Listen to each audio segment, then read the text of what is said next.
Hi everyone and welcome to Two Words with Taku. I'm Taku Mbudzi and this podcast is all about writing.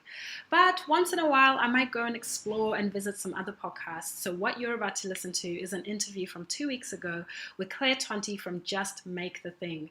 And I've just put the episode as it is, as it came out, raw, unedited, with the ads, with her music, with her plugs, everything, because I loved it as it was. So here's me chatting to Tonti about creativity, writing, life, and all the feels.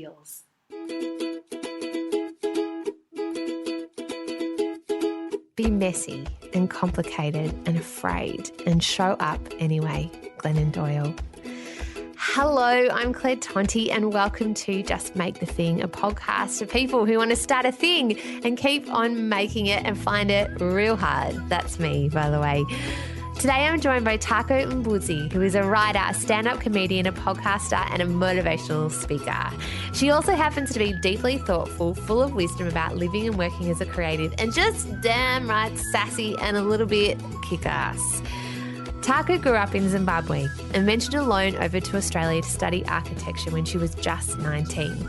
I'd never met her before this interview, but immediately wanted to grab her and be her friend and maybe get my nose pierced as well. She gives wonderful advice for those whose thing is to write, and just advice generally for overcoming fear and finding the freedom to create what it is you really, really want to. Not what you think you should want to, not what others want you to, but what it is that you are meant to do, what makes your heart sing, what gives you that fuzzy feeling. We also talk politics, both here and in Zimbabwe. Parents and mothers, expectations, the changing ideas we both share around feminism, and what happens when you take risks, scare yourself, and listen. Listen to yourself, listen to the people around you. Just take it all in. Here she is, Taku. Well, hello, Taku Mbudzi. Is that how I say it? Yes. Close? Cool. So I guess my first question to you, I wanted to ask if you could paint me a picture of what your childhood was like in Zimbabwe. Oh, great. Lots of climbing trees, running around with my cousins, lots of singing in church, lots of family and aunts and swimming and running and playing and food. Yeah, it was great. Yeah, and Yeah, joy? it was actually, lots of joy. Strict parents sometimes, so that wasn't always a joy, but lots of laughing and playing. For me, I was in the city, so lots of TV videos, Game Boy, yes. Yeah, Super Mario was my fave. Yes, me too. And Tetris. Definitely. Oh, yeah. Absolutely. Yeah. And what's your family like? So I have, so my mum has 5 kids. I'm the firstborn. Then I've got 3 brothers and I've got a sister who's 16. And then I've got some half siblings because my dad remarried after they got divorced. And then everybody's around the world. So I've got 2 brothers in Canada, 1 in LA, and my sister and my mum in Zimbabwe, and I'm here. Yeah. A big family. Yeah. Big, Sounds crazy, loud family. Oh my gosh. Yeah. That's good though, right? That's life, isn't it? Yeah. Yeah. Why did you decide to leave at 19?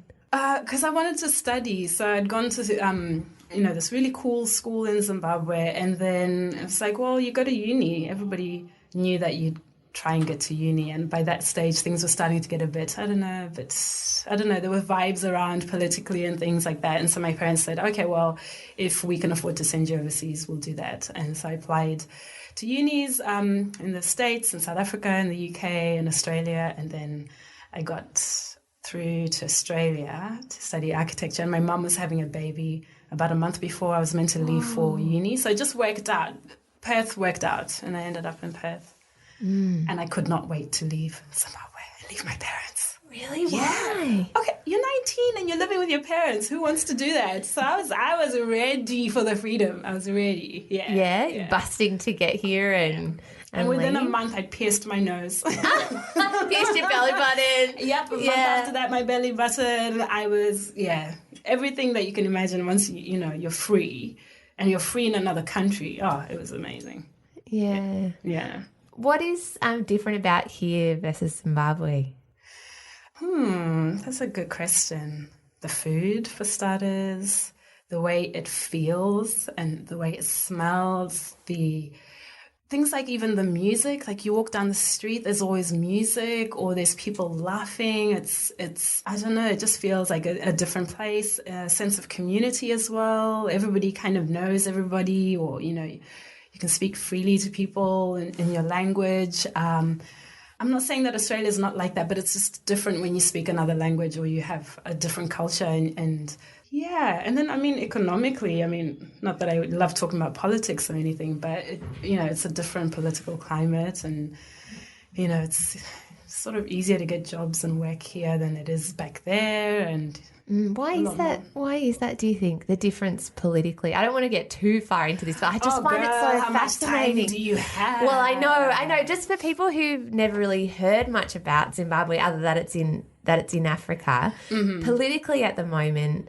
what's kind of happening there and what is it like for young people trying to get work over there and all those sorts of things, and for women particularly? Yeah, okay. So if you don't know much about Zimbabwe, essentially we had the same president for about 37 years, and only just last November he got ousted. And so what happened in the last, 3 decades was that we just had, same systems that weren't always great for everyone. So in terms of getting the country back on its feet and just making it, economically fair for a lot of people, there was just a lot of things that happened to the point where, for example, my dad had, started up his own businesses and all of that. He went bankrupt when the economy collapsed, sort of early 2000s. Or mid 2000s. And so things like that affected a lot of people. So all of a sudden people don't have jobs. So you can't get work. You can't, you can have all the degrees up the wazoo, but if you can't get a job, then you're sort of restless and, people frustrated. So people start, hustling and, the black market comes out and just, so there are lots of things that over time just compound to create a system where it's harder to get a job, especially if you're a young person. And so for me, what I found interesting is being able to talk about politics. So it's only last November when I and lots of Zimbabweans around the world felt like we're now free to speak our minds about what was happening there, because before it wasn't always safe. People might disappear or people might just, not be there anymore. What do you mean? Like people would come into their homes and take them? Sometimes. It depends how politically active you are, but it's just that, you hear about it all the time, it's not just Zimbabwe, other countries where sometimes if you speak out against, the leader, then, they don't always like that. So there's ways of making you not do that. So as a country in general, Zimbabweans weren't always very vocal, like, this is crap, or we want better. And so what's happened now is since that last leader was ousted, now we've got a new president and we just had elections. And right now there's petitions around, was this a free and fair election? Who should rightfully be the president? So there are all these conversations around who is the rightful leader of the country. And then flip that right now in Australia, we're having the same discussions with, our politicians here, Dutton and Turnbull. And I've always found Australian politics interesting because of the freedom that everybody can just call BS if it's BS. You can tweet Malcolm Turnbull and say, dude, I'm not feeling that, and you're okay. Nothing really is going to happen to you. Fear, no. So I think that's kind of the space that I'm swimming in at the moment, is that now we're free to speak our minds. It's just like, what do I actually want to say? How do I feel? What do I think? But I always say I'm an artist, so my politics is in my art. That's where I just channel all this, energy, anger, frustration, inspiration, and that's where I try and find hope in everything I do. Yeah, that's what you do when you're a creative person, right? You soak everything up and then regurgitate it in whatever form. Like super Captain Planet superpowers kind of vibes, yeah. When did you realise you were an artist? I think I always have been. Yeah, I always liked to perform, was always wearing wigs and dolling up and being a performer. And then started really kind of claiming it in the last couple of years, where I've gone, yes, I'm an artist. I write and I speak and I perform and I do this. I am an artist. I'm a creative mind. It is just in my soul. It's ingrained. And Is it easier to be an artist here than it is in Zimbabwe? I think in terms of being able to live off your art or live off being a creative person, I think it is here. Yeah, sadly so. Yeah. Is the art that you create and what you write heavily influenced by the way that you grew up in Zimbabwe or the music and culture from there? Or is it something that you kind of soak up wherever you're living at the moment and express in that way? I've gotten to a point where I'm just Taku. So I'm Taku who has, all these elements, my Zimbabweanness, my Australianness, my artiness, my architecture vibeness, my weird and wacky comedies, whatever, all these different things that make me up as a person. So when I come out to the world, I'm just Taku. And so with the stuff that I'm writing or creating, it's coming out of that. And so it's just a mishmash of everything. And I have, some proper weird and wacky ways of thinking about things. And then other times I'm just, so it's a whole mix of everything. So, and it depends where I'm speaking as well, what inspires that particular writing or that story. Yeah. And the group it's a bit of people. Everything. Yeah. That and the audience, it's a bit of everything. Yeah, because you speak for sort of young people, in like crowds of young people, but also in other settings as well. What is the sort of message that you most love to talk about when you're up on stage in front of a group of young people? I think for everyone, it's that there's hope. You're not crazy. This is not the end of the world. Like you can... you'll be fine. We'll all be fine. There's hope. Just cling on, hang in there. We might not know what we're doing, but it's okay. We just have to keep going. Yeah, Glennon Doyle says a thing that I say to myself all the time, that we can do hard things. We can. Right? And the hard things, that's what grows us. It's horrible sometimes, the hard things. Oh my gosh, they can just be soul crushing, everything, but there's always that glimmer of hope and that glimmer of light. And so even with the stand-up, everything, it's always like, oh my gosh, listen to this crap that I went through, but isn't it funny? Because now I'm okay, I can talk about it and laugh about it. So if you have crap in your life, have a laugh and then onwards. So that's always my same message. Yeah, we'll all get there in the end. Yeah. How do you deal with fear? Do you have fear? Oh, all the time.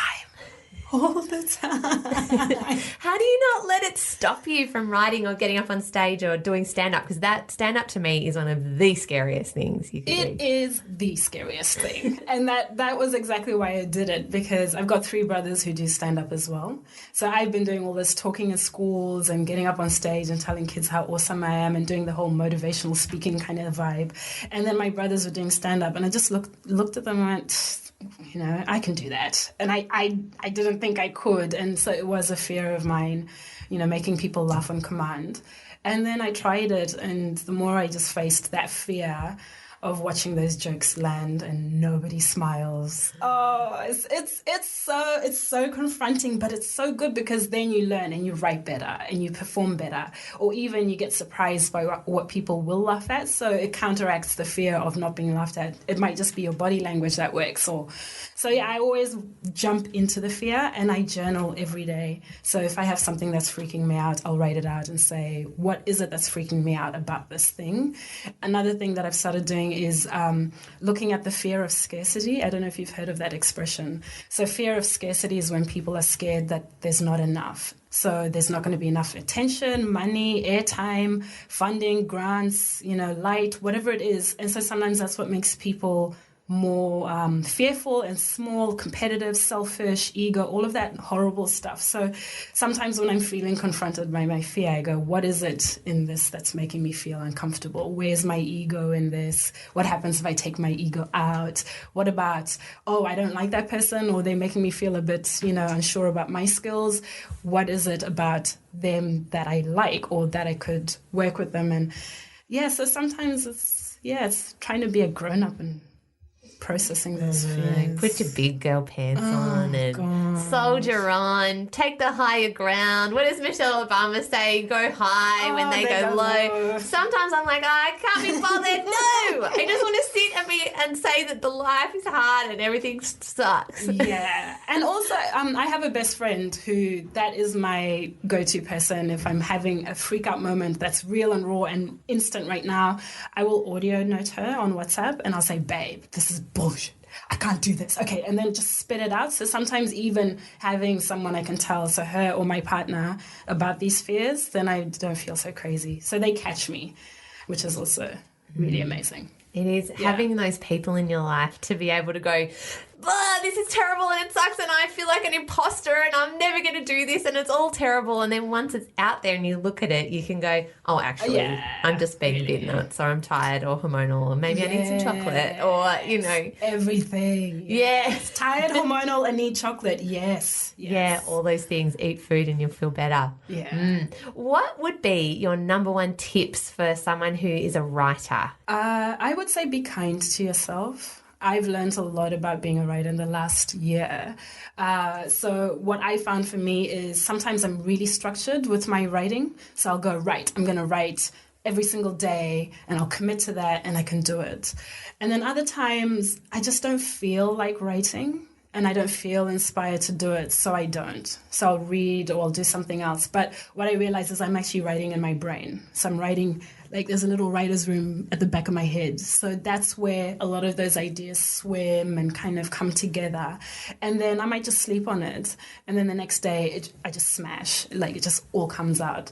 And I've read lots of different books where people say, no, just get into a routine, force yourself to do it. And I think it just depends on you as a writer. So it comes back to you being kind to yourself and knowing yourself and what feels right. So I think it depends on what you're writing as well, just to know yourself. And there's no rules. So, so that's what I'd say. Just be kind to yourself. Don't force it. Oh, my gosh. Don't force it, because you can tell when it's forced. You can tell. When it's not coming from that authentic, again, we sound like Oprah, but authentic spot. Yeah. That's right. Or the flip side as well, which is sometimes what I do, is just write it. So if you've got an idea and it doesn't feel quite right, then just spit it out. So write it out and then come back to it as well. Because then at least you feel like you've started something and then you've got something to come back to and you can look at it with new eyes. So it's a bit of everything. It's everything. Yeah. Have structure, don't. Read, don't. I don't know. Talk to other writers, don't. It's everything. It's everything. It's really in the doing, isn't it, in the end? At some point, you just have to start writing, right? However it is that you get there, you just have to start doing it and keep doing it, which is really the mantra of this podcast. I love it. I love you just start something make and the thing. Right, make it. The damn thing. Who cares if it's shit? I know one of the guys who writes here, Alistair Tremblay-Birchall, who does another podcast called Doing the Think Tank. He's a TV writer and comedy writer. And he says often you just write it out and then you mine it for the good bits, because most of it will be shit. And then you take away all the good bits, you find the little bits that you don't hate, and then you build on it from there and keep kind of piecing it all together. Yeah. What about your stand-up? How do you approach writing that? Oh, it's so delicious. Everything's a joke sometimes. What I found is if I have a stand-up gig coming up, it's like there's a switch in my brain that then goes, oh, now I'm listening to what am I seeing around my world, what's current, what's new. And then I'll just write bullet points in my phone. So as something comes to me, I'll just write these bullet points. And so I might have, a week or 2 weeks to prepare. And by that stage, I might have 40 bullet points. So then I'll go back in and I'll look and see, what kind of themes are coming up? What's kind of funny? And then I'll thread them together into a spot or a segment. And then the rest of the time, I might just throw in other jokes that I know have worked. And then sometimes I literally improvise, which is which is fun, because also when you throw things to the audience and then they say something back, then you can riff off that. And so I do love the writing stand-up thing. It's sometimes not easy, because I find I also have to practice. I have to practice sometimes when I'm threading those things so that I can feel comfortable in the flow of it. So you might have some really good jokes, but delivery as well. It's like, how does it feel when I'm talking about this subject and then moving into this? What am I going to do? And so that's also a different kind of writing experience, which I like. How do you practice it? So sometimes I have to time myself as well. So if I know I've got a 10-minute spot, then I need to know that I've got enough material for it, and just also stretch out the spaces. So I'll just practice in my house. Just be like... You're just walking around telling a joke. Yeah. Just, I don't know, test out how it feels. How does it sit? How do you feel making those jokes? How does it sit in your body? And sometimes you write them and then you say them out loud and you're like, oh, that's not funny. That's not funny at all.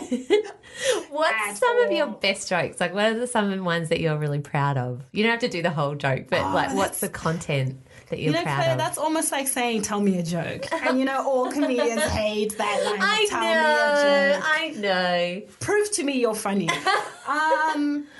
Honestly, it's so mixed. It's so mixed. So the last one that I did, that I was talking about sexting and how I'm a writer, and so I'm very much about, I like words to be spelled correct. And my partner sent in, he had a typo in the sext, and I was like, what do you do when that happens? Because my writer brain went, I really want to correct this, but then we're in a moment. What do I? Yeah, so stuff like that. I mean, I'm not on stage delivering that. But yeah, I talk about relationships. I talk about my mother. Jokes about my mother always land as well, especially with the ladies. So that was also interesting, is that sometimes I don't know where my jokes will land. So they're funny at different times to different people, which is what I love. That's the best. Yeah. It's so good. Yeah. What is it about your mum that you think is funny that people relate to? The fact that no woman wants to turn into her mother. Yeah, honestly, we love them, but there's some things that we've just gone mad, like really, and then you catch yourself being like that way, or you catch, certain mannerisms or phrases. And with my mum, because she's really churchy, she's, sweet Zimbabwean woman, very churchy. She's got a great sense of humor, but she's very, she's more conservative. And my dad was the wacky, crazy one. So my mum pops out these 5 kids. All of us love comedy. All of us have, weird ways of thinking. And so, of course, the stuff that my mum would say to us, growing up, whatever, it's the best comedy fodder. So 4 of us are off on stage doing it. And my little sister, she's 16. She's always sending us videos and impersonating my mum. And it's just the best. It's the best. So, yeah, when I share that, a lot of people can relate to, mothers. We love them. Yeah. We love them. Yeah, what would she say? She laughs. That's the thing. It's like, when you make fun of someone and they know they're like that, they kind of secretly love it. So she laughs, but she knows that... That's what she's really like. She knows, yeah. Yeah. Is it the way she tells you off, or is sort of tells you to do things that's quite funny? Or could you do an example? I'm just putting you on the spot, aren't I? Oh, yeah. Well, one of the jokes that I did, or that I've done a little bit, is how she came over to Australia to visit me, and because of the church she goes to, they don't drink and they don't eat pork, and so we went out for dinner and I ordered bacon and I had a glass of wine, and so it was just the way that she was just giving me side eyes and death glares throughout the whole evening whilst I'm swilling my cab sav, and just that interaction of her then later saying, okay, well, you drink that, you do it, I mean, it's your life, that kind of passive aggressive guilt. Yes, so that kind of stuff. And so when you're on stage and you're impersonating an African mother and you're doing the eyes and everything, people find it funny. So yeah.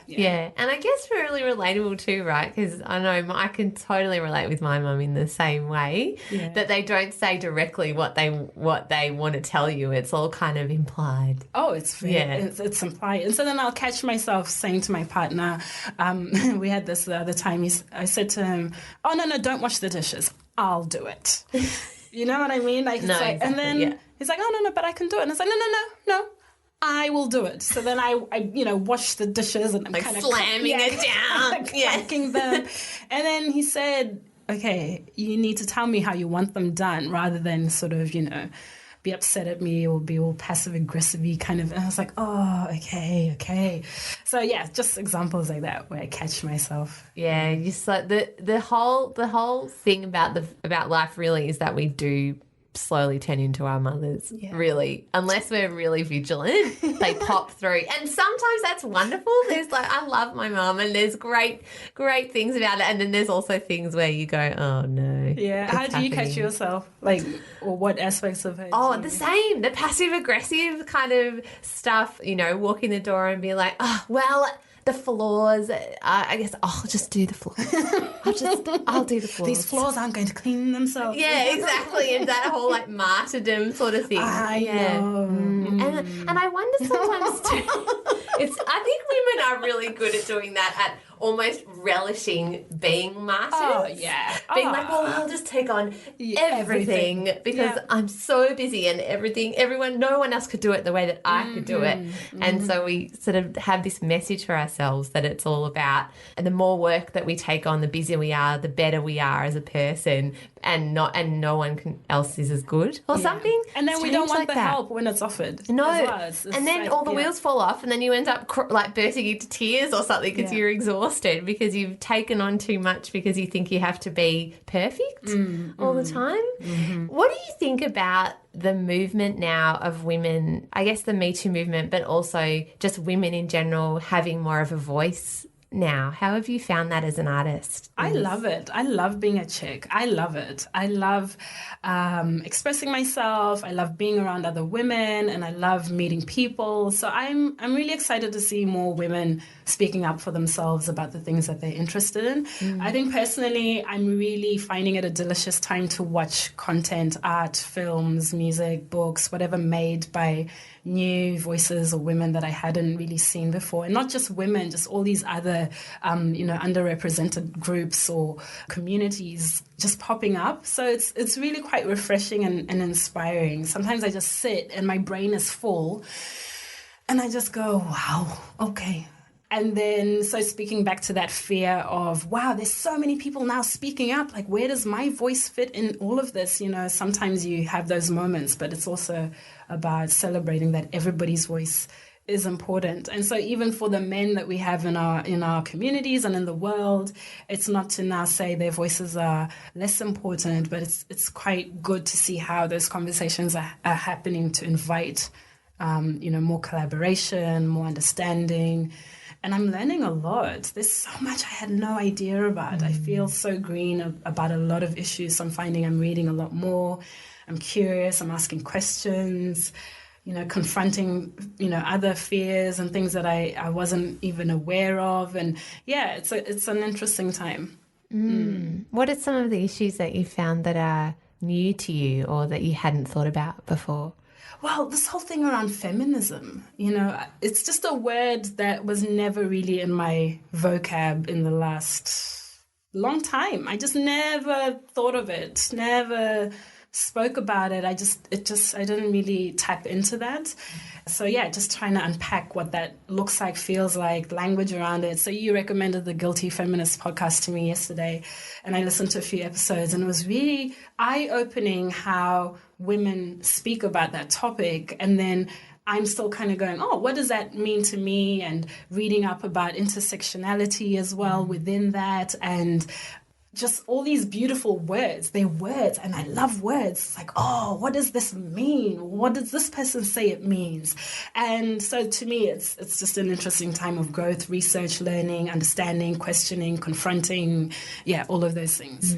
Absolutely. I feel completely the same. And I mean, I would have always... I don't even think I necessarily identified myself as a feminist growing up, even though I really believe in men and women being equal and women's voices being out there. But I think in the childhood I had, I never kind of had the notion that women were behind the eight ball. I kind of felt I had the luxury of being in Australia where I just felt like, well, it's all equal now, it's fine.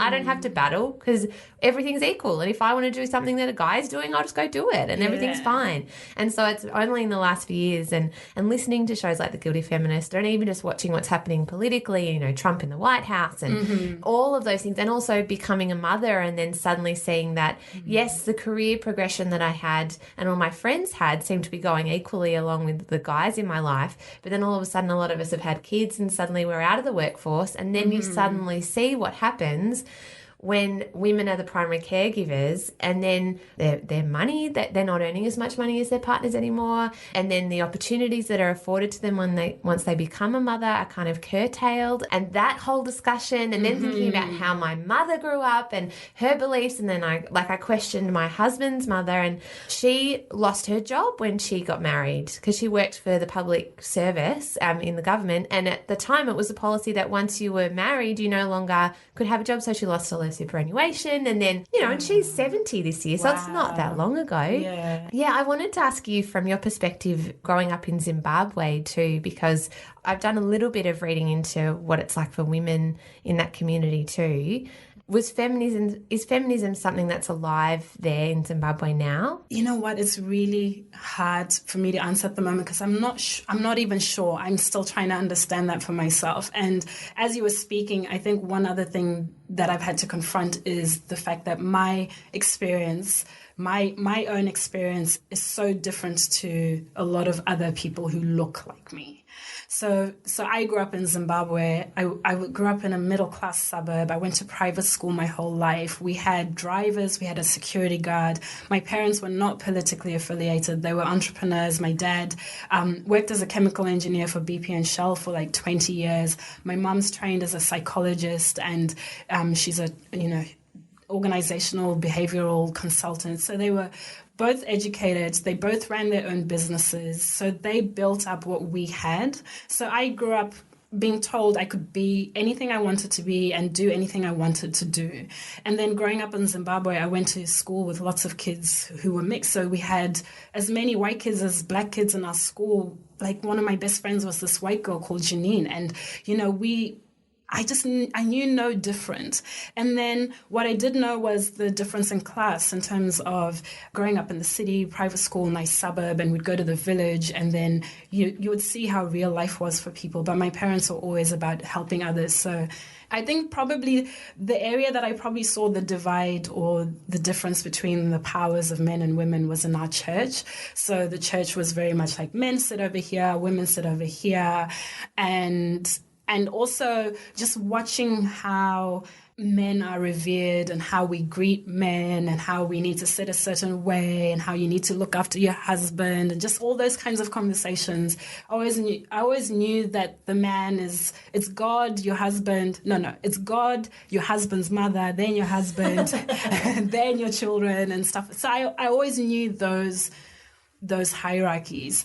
Then I come to Australia and, I go to UWA, I'm at a nice uni, I'm doing architecture. So again, my circle of friends weren't necessarily poor African refugees, for example. So I also was still very disconnected to that. I didn't know that in Zim. I didn't really experience it when I first landed in Australia. But then through a lot of the work I was doing in the community, then I start to see that, there's lots of different representations of Africa, inverted commas, in Australia. So what does that experience look like? And then getting to a point now where I'm really recognizing that I cannot speak for all African Australians. I can only speak from my experience. And that's very different to someone who's had to come here, straight fresh from war or something. Very different experiences. And then understanding that within African culture and just having that sort of patriarchal vibe in general, and then fitting that back into what is now the feminist movement in Australia, the US, and just seeing some of those clashes come out, or just seeing those things and observing from afar. I'm not personally experiencing them, but then seeing this rise of women saying things haven't been fair. I haven't, it's a pot of discovery at the moment. Yeah. And isn't that huge? Because I think in my head too, I'm thinking about, I lived in Tanzania for 6 months in a village over there teaching. I did, yeah, with my husband.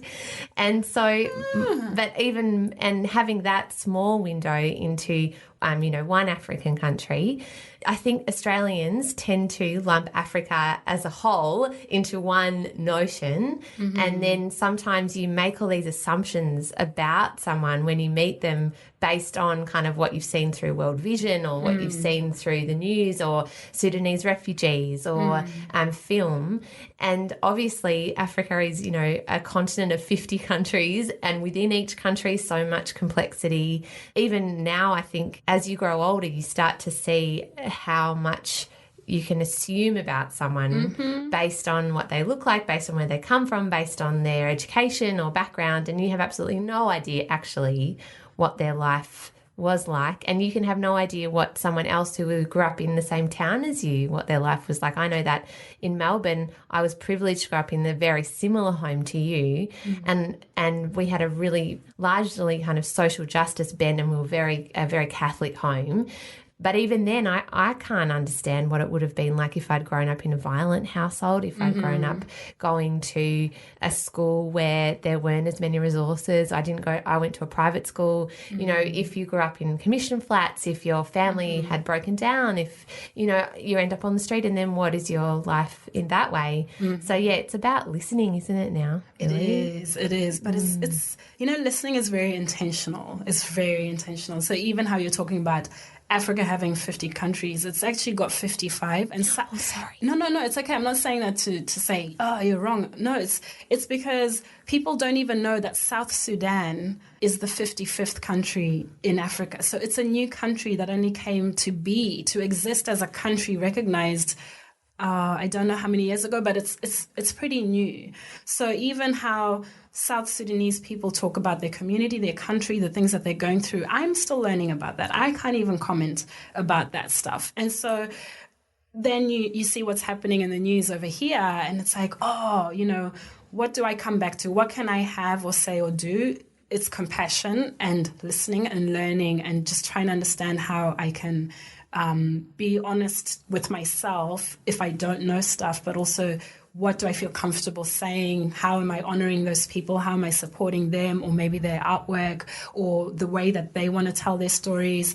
And I think that's probably the thing that I'm also trying to push out in all the work that I'm doing, especially then with young people, is what story do you want people to know? Because people don't know. They're going to assume what's out there already. So write and tell the story you want people to know. And then how do we share that?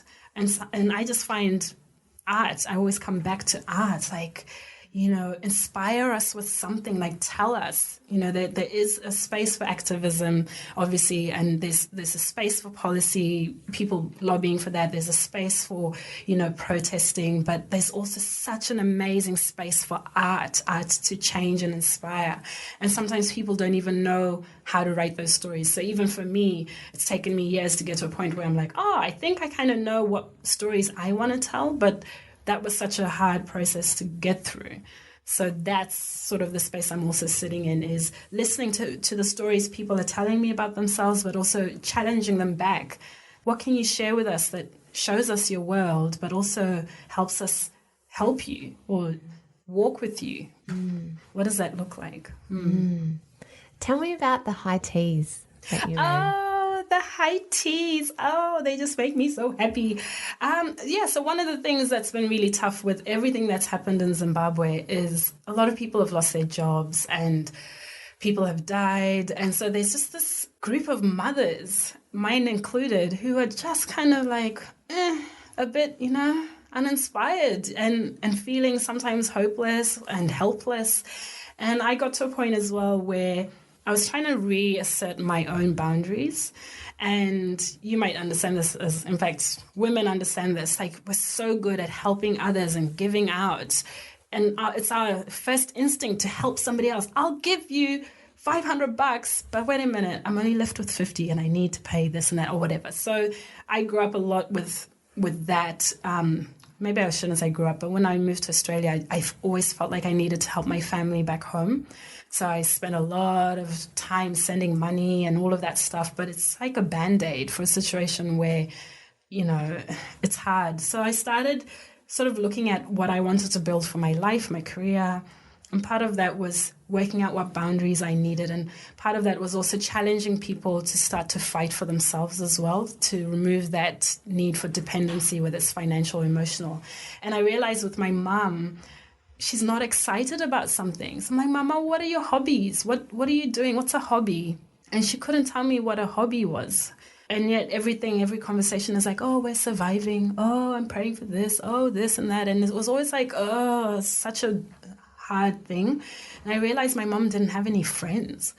So then I went, okay, what would cheer my mom up? I know my mom loves tea. So at this point in time, it was sort of November when all the politics was happening and the ousting of the last leader was going on. And I said, oh, if I could take my mom out for a cup of tea and a cake, I know she'd love that. That is her thing. She has a sweet tooth. So then I thought, okay, I'll do it. And then I went, oh, but I know she's not the only mom who feels like that. So let me ask if my friends' mums want to come and we'll just crowdfund to get our mums together, to have a cup of tea and some cake. And yeah, it was amazing. We did it, and we had like these 50 women, widowed, unemployed, some of them, a lot of them, their kids living overseas. And yeah, it was pretty special because like I just haven't heard my mum that excited in such a long time, over a cup of tea and meeting other women and just being told you're okay. There's so much love from overseas. And for me, it was a simple thing to invest in her mental health over a cup of tea. So one of my fears was coming out and telling the world that, hey, I'm in Australia. My life seems pretty put together, but my mom is struggling. She has nothing and no one. And even my brothers were like, oh, I don't know if I want to support that publicly, because it's like that shame thing of having to admit things aren't good. And then when I did it, there was just so much love and so much support. It was just such a simple thing. It was like $20 or $30. And just the joy of all the mums, and then the joy of the people whose mums went, was like, there's something in that. So this year, I want to try and do that again, but maybe do something with comedy, just something to make them laugh. Again, it's like, what can I do that helps my mum, but I know it's not just my mum. So then, yeah, if my mum's happy, then I'm happy. And if your mum's happy, then I'm happy. And if our mums are happy, then, yeah, everybody's happy. I don't know. I was getting all emotional then. I know, sorry. No, because there's something about, I think, your mum particularly and what women go through. Men go through so much as well, but women sort of often carry all of that emotional baggage and the worry for their children. It never ceases. And then the idea of her being a professional and then things changing for her, and then and you not being able to be there all the time. And I can imagine something like that is just, it's something so simple, right? It's so simple. But can be overlooked. Just that idea of having a cup of tea and a cake and being able to laugh and talk, and it's not about trying to fix bigger global problems. Exactly. But maybe starting small in that way. Yeah. Oh, that's such an incredible idea. I love that. Yeah, thanks. I'll definitely let you know once I've set it up again, because, it's just such a simple thing. And I think this issue around mental health in Australia is something that really I care about. When you hear about the suicide rates and I remember first hearing them going, I don't understand. Like, life is so good here in Australia. Why? What is happening? So starting to see those parallels around people not talking or sharing or feeling like they can't talk and share with people is why I like this thing around building communities that can be vulnerable together, because that's the shame thing. Who wants to say, hey, I've got 3 degrees, I've got a master's, but I'm sitting at home twiddling my thumbs because I can't find a job. I feel like shit because my kids have to look after me and this, and like, nobody wants to stand up and say that. But if you create a space where they kind of know without knowing, and you help just breed that support network, then those are those little things that can help people have agency again, or spark something that goes, maybe we could do this together. And then that's what I was saying as well. There are lots of organizations doing amazing things in Africa where they come in and they do all the practical things and water and then this and that. But I'm like, no, but it's not just the water, it's the friendships, it's the... Yeah. The connection. I'll hold your hand. I'll look at you. I'll talk to you not as someone that needs something, but as someone who's a peer of mine who I want to laugh with or share a joke with, or channel some energy into that. Get some self-care happening. Yes. Don't you think? Yes. How do you give yourself self-care? Like, what do you do to look after your mental health? Quiet time. Every day I have quiet time in the morning. I journal. I pray, I talk to my friends, but a lot of it is quiet time. So I read a book called Quiet, I think. Have you read it? Yeah. And you know how they do all those questions? And I found out I'm an extroverted introvert. And I was, what? What do you mean I'm an introvert? And I am. I love my quiet time. I love being on stage, performing, but before and after, I need to have me time to process, to think about. And that is my way to self-care. And then other times, I have this burger and chips thing that I like to do. If I just feel like a burger, I will take myself out for a burger and I will just enjoy it. I just do what I feel like I want to do. Guilt-free. Guilt-free. It is the best thing ever. The best. Have you had bestest? The bestest. Oh, love burger. Oh.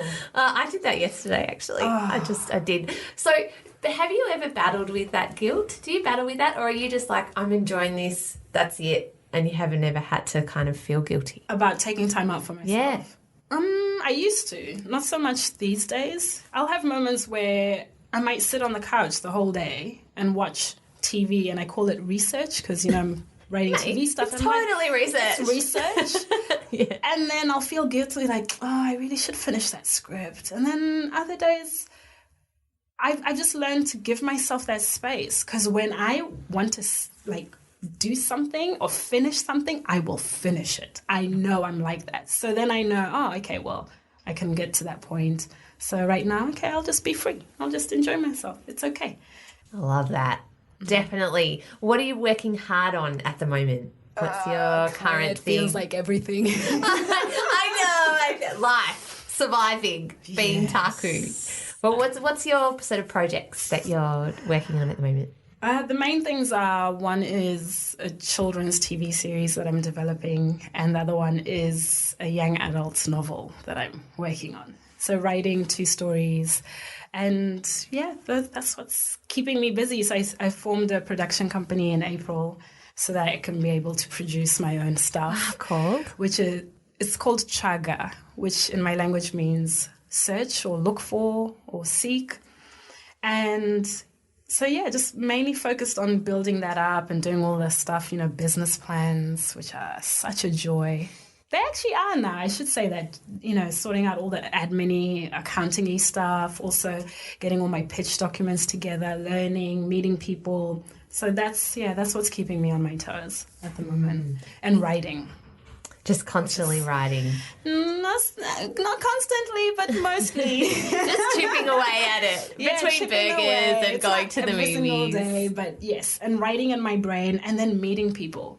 So a lot of it has been now starting to go and meet people like story consultants, or people who can give me, insights into their worlds, which inform some of the characters that I'm trying to write in my stories. Yeah.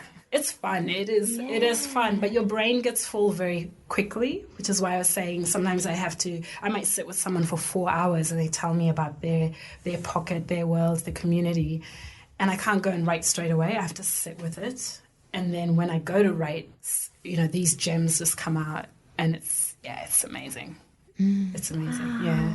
I hadn't heard about that before. So you find people who are similar to characters that you're writing about, and then you interview them. Is that what it's like? Kind of. So, for example, with this kids' TV show, we've got different kids, and in my mind as the storyteller, I go, well, this is the main character. So she's a young African-Australian girl. She's like sassy. She's whatever. And that's inspired by my lived experiences and even my sister's. But then I go, but she's interacting in this world with all these different people. And I'm not necessarily well versed in this. I don't know what it's like to be a young, Asian guy. I don't know what that's like. So who can I ask? Who can I say, hey, can I just sit and ask what this is like? And also, if I decide, I need more help, or if I need another writer, would you, step in, and would you like to, collaborate and that kind of thing? So that's what I've been loving, is going out and having these conversations, and I write notes, or I listen. I just listen to the sense of their story and the sense of their vibe, or the sense of that experience. And I'd like to think I'm very intuitive, and my gift is discernment. So I can read and feel things that then when I'm now back and writing dialogue, I'm like, it feels like this is how it would be. And then when I go back to that person and say, does this sound authentic, or does this sound kind of real to you? And they go, oh, yeah. Or I would say it like this. Yeah, it's pretty cool.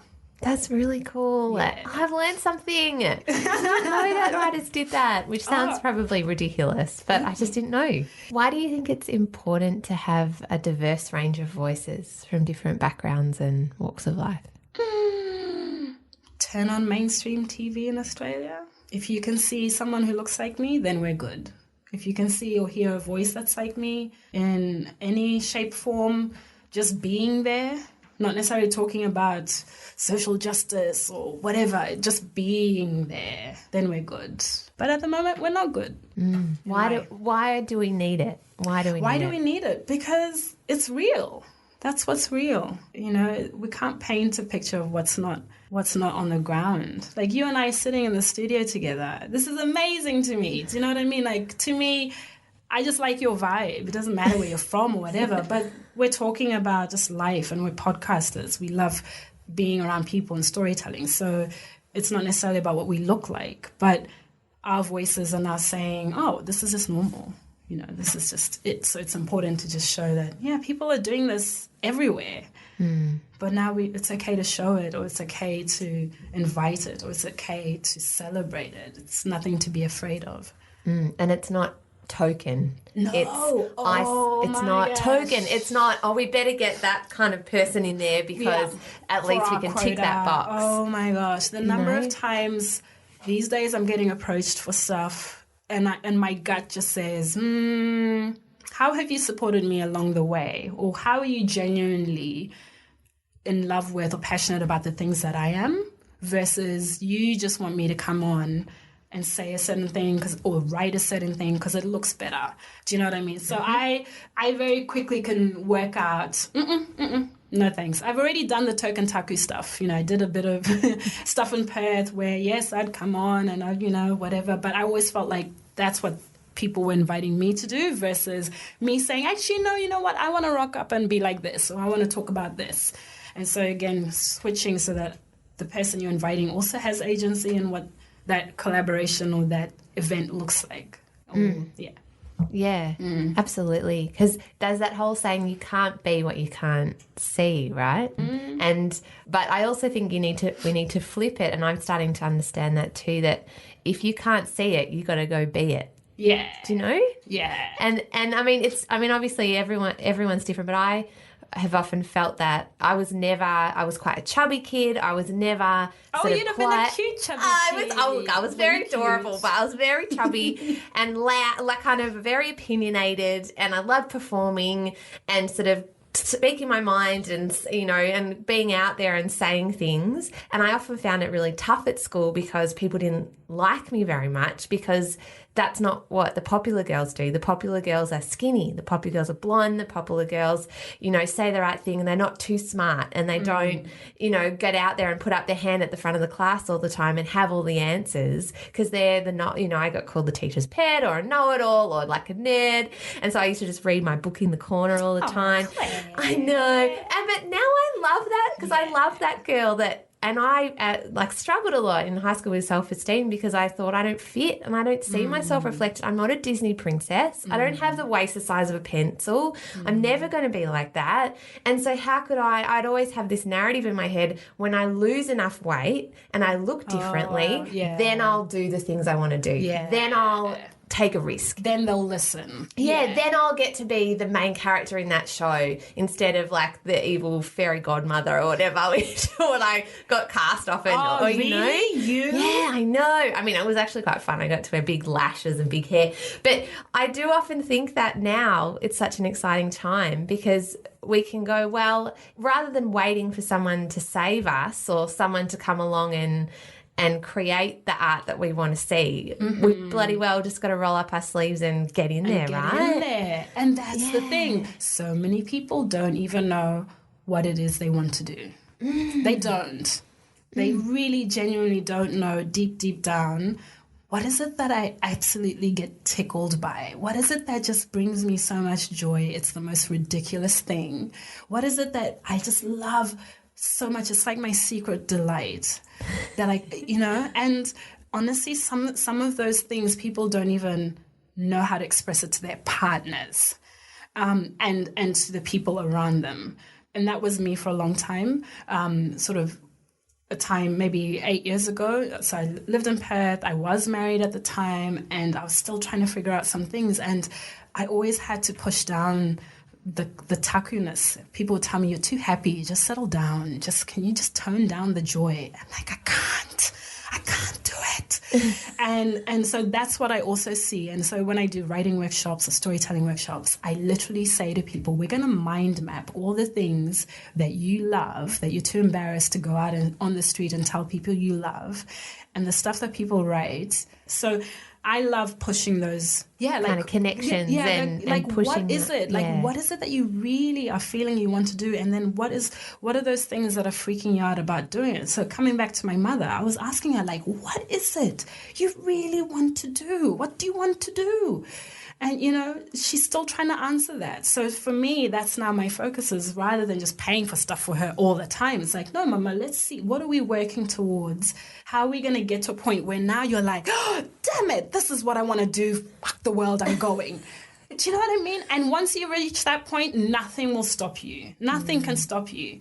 And I found through all this time, all these years of me doing architecture and drawing buildings and whatever, I hated putting the building together, the bricks and the beams. I hated that stuff. But I loved telling you why we needed the building. I loved telling you why we need to build the school or that community center. So story, for me, has always been my thing. And so behind me performing on stage is the writing. And I realized, oh my gosh, I love writing. I love it.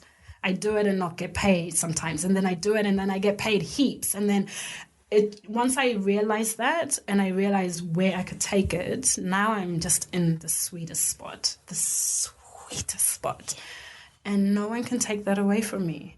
It's freedom. It's creative freedom. I feel free. Free. Oh. Yeah. That's so nice. But it's as simple and as hard as that, right? Oh, gosh. It is, yeah. It's as simple as figuring out what it is you actually want to do. Yeah. And then you can build the steps and the goals to get there. But it's and not the thing that you want to do. Mm-hmm. You know that? Does that make sense? Like the thing that you think that you should be, or that if only I was X, I could do that. Yeah. No. It's what actually you love doing. Yeah. And that is so much harder to find. And then sitting with the discomfort that comes with then navigating and crystallizing what that is. So when I started my podcast, all I wanted to do was talk about writing until I was tired. That's literally all I wanted to do. And then I did it, and it just opened other doors around community and storytelling and writing and more TV stuff. So for me, it was an unexpected thing that just came out of me going, man, I just want to talk about writing. Damn it. And so to me, that's what I'm saying is like sometimes you have to just listen to that. It feels weird, but oh gosh, it's the best thing. Just play around, right? And play around until you find the magic. You got to just play around and not be afraid to try stuff. And if it doesn't, Elizabeth Gilbert writes in her book Big Magic, which is fabulous. Love that book. Yeah, oh my God, I talk about it all the time on the show. One of the things she does is doing a whole lot of other creative things while she's putting off the thing that she actually wants to do. But within that, baking a cake, doing gardening, dancing, or singing, or I don't know, whatever it is that you're making, or learning pottery or something, it sort of frees up your mind to then think on that thing that you really are passionate about and the core of what you want to do. But it takes a long time. Yeah. It's getting out there and being brave, right? Yeah, and sometimes it's really hard and scary. Yeah, it is. Yeah, Glennon Doyle said something. Oh God, I have all these people that I follow that I love. It's okay. Well, I know every single person. Oh, you good. mentioned, Brené Brown and all these people love it. She said that the woman that you will be becoming when you take risks and step out there will catch you if you fall. Don't you love that? That is so good. Doesn't that hit you? You just go, ugh.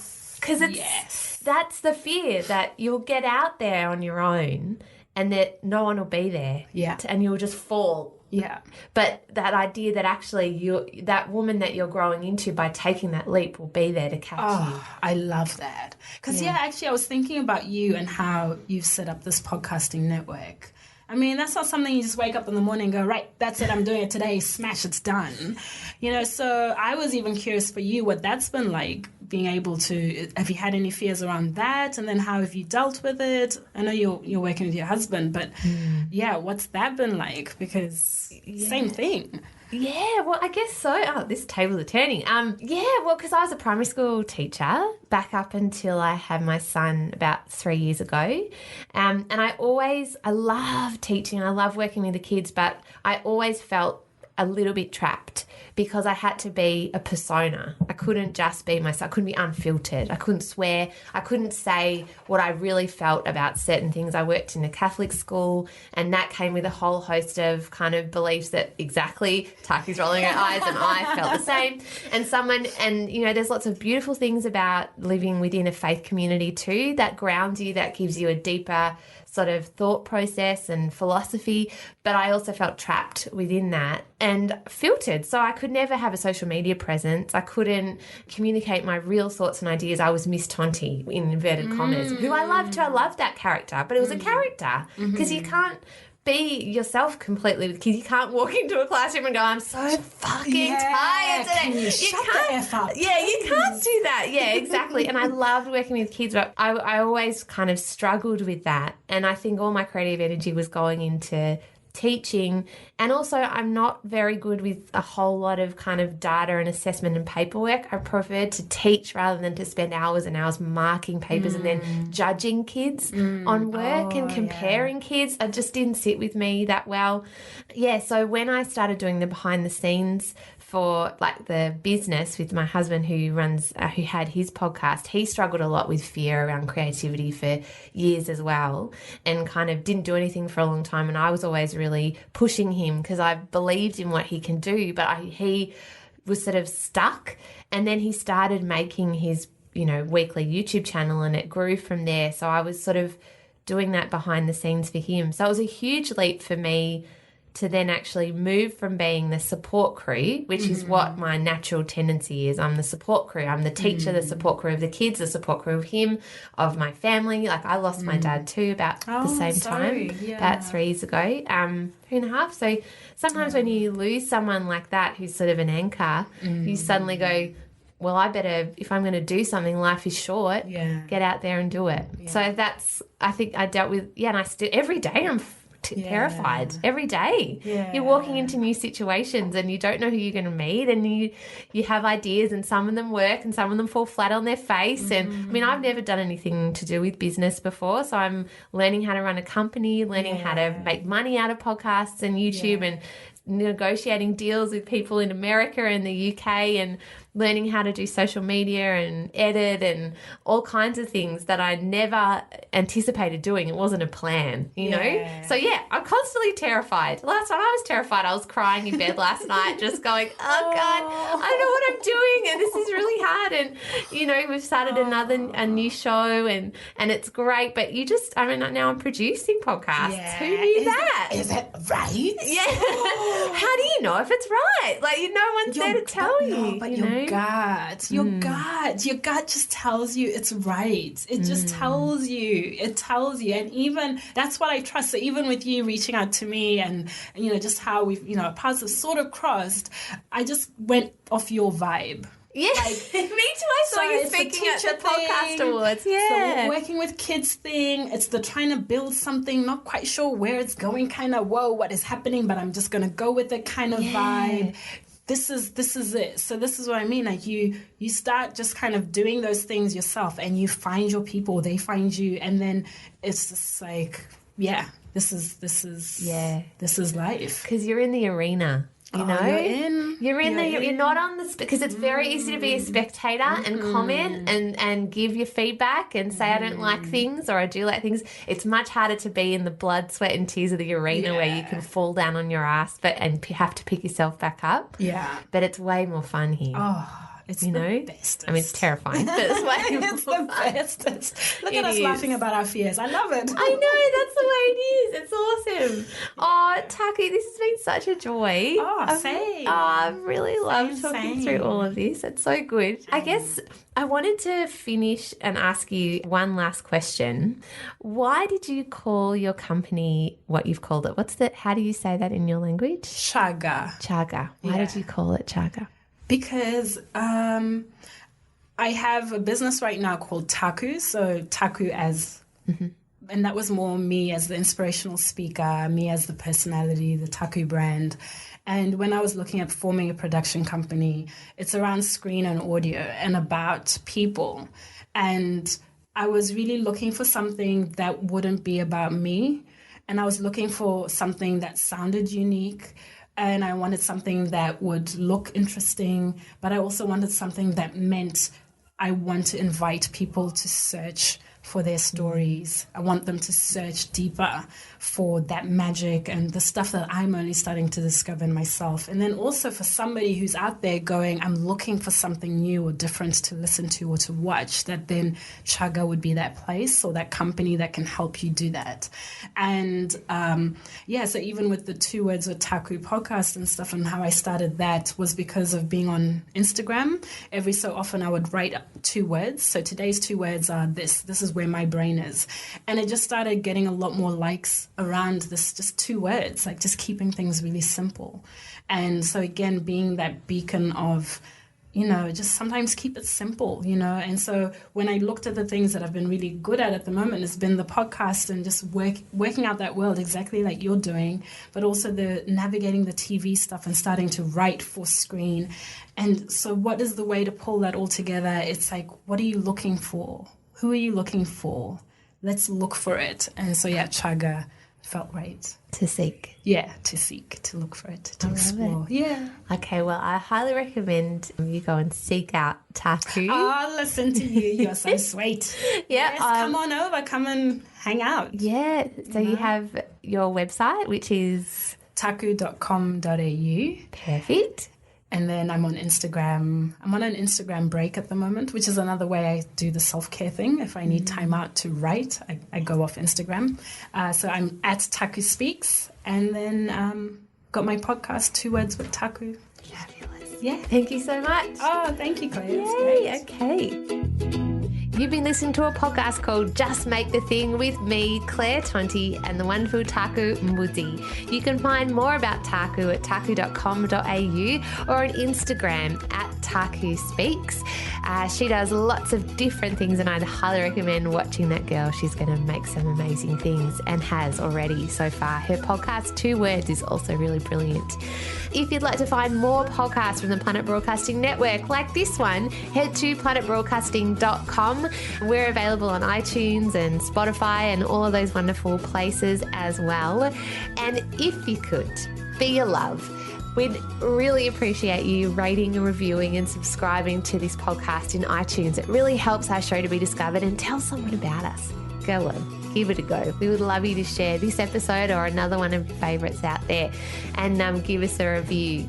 Okay, that's enough plugging. Oh, and excitingly, we have a new podcast, The Millennial Divide, that's just come out this week. 3 sisters talking all things millennial tech, the decade that was, pop culture, current news and events, and just some laughs along the way. So I'd highly recommend heading over and subscribing to their Instagram at The Millennial Divide. I am Claire Tonti at Claire Tonti on Instagram, or at Mrs. Sunday Movies on Twitter. So head on over, check us all out, and get to making. Go on, just make the thing. Who cares if it's terrible? Just get it done. Okay, next week. Bye.